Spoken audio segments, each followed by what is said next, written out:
इस वीडियो में हम दो क्वेश्चंस और कुछ ग्रामर के पॉइंट्स को कुछ इस तरीके से डिस्कस करने की कोशिश करेंगे कि वो हमें आसानी से समझ में आए और अगर वो परीक्षा में मिलते हैं तो उन्हें हम आसानी से कर पाएँ।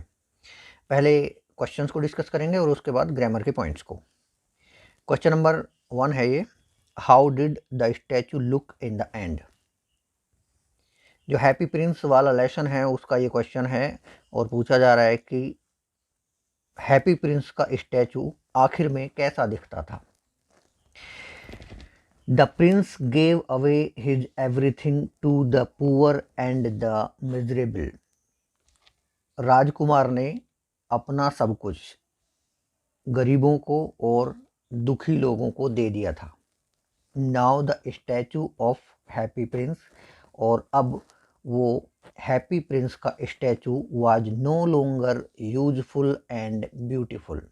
और अब आखिर में जब उसने सब कुछ अपना गरीबों और दुखी लोगों को दे दिया था, उसके बाद उस स्टैचू, उस हैप्पी प्रिंस का स्टैचू ना तो किसी यूज का था और ना ही सुंदर रहा था। दूसरा क्वेश्चन है, who asked Abdul Kalam to sit on the back bench why. Abdul Kalam को किसने सबसे पीछे की बेंच पर बैठने के लिए कहा था और क्यों। A new teacher asked Abdul Kalam to sit on the back bench. एक नए अध्यापक ने अब्दुल कलाम को क्लास में सबसे पीछे की बेंच पर बैठने के लिए कहा था, क्योंकि the teacher could not tolerate a Muslim boys sitting with a Hindu priest boy. क्योंकि वो नया अध्यापक कुड नॉट टॉलरेट, बर्दाश्त नहीं कर पाया, अ मुस्लिम बॉयज सिटिंग, एक मुस्लिम लड़के का बैठना, with a Hindu priest boy, एक हिंदू पुजारी लड़के के साथ। अब कुछ ग्रामर के पॉइंट डिस्कस कर लेते हैं जिनकी संभावना बहुत ज़्यादा रहती है एग्ज़ाम में आने की, और जो मैं आपके साथ ही डिस्कस करने वाला हूँ इस तरीके के उदाहरण बहुत ज़्यादा संभावित होते हैं कि परीक्षा में आए। जैसे he plays cricket every day, और इसको पैसिव वॉइस में कन्वर्ट करना है। आपको पैसिव वॉइस में कन्वर्ट करना हो, नेगेटिव में, इंटेरोगेटिव में कन्वर्ट करना हो, ये सारे पास्ट इंडेफिनिट और प्रेजेंट इंडेफिनिट, इन दो टेंसेज के सेंटेंसेस बहुत ज़्यादा इंपॉर्टेंट होते हैं। तो अगर इसको हम बदलते हैं पैसिव वॉइस में, तो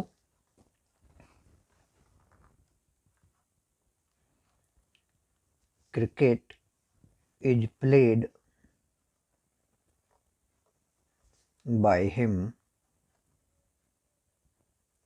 एवरी डे।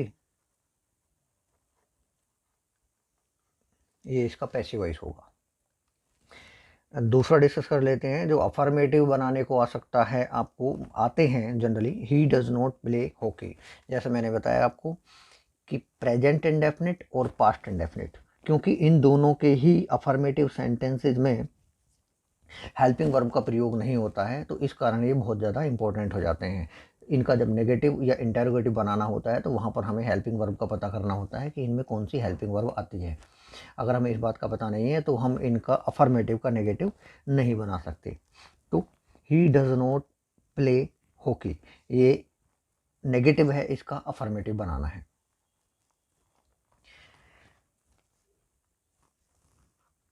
इसका अफर्मेटिव बनेगा ही प्लेज हॉकी। अगर हमें इस रूल का नहीं पता है कि प्रेजेंट इंडेफिनिट और पास्ट इंडेफिनिट के अफर्मेटिव में हेल्पिंग वर्ब नहीं आती है, तो हम गलती कर सकते हैं कि सीधे केवल नोट को हटा देंगे, ही डज प्ले हॉकी, जो कि ये गलत हो जाएगा। He is flying the kite, इसका नेगेटिव बनाना है। ये प्रेजेंट कंटिन्यूअस टेंस का है, इसमें आसान होता है नेगेटिव बनाना क्योंकि यहाँ पर हेल्पिंग वर्ब दी गई है, तो हेल्पिंग वर्ब के साथ नोट लग जाता है और सिंपली इसका नेगेटिव बन जाएगा he is not flying the kite.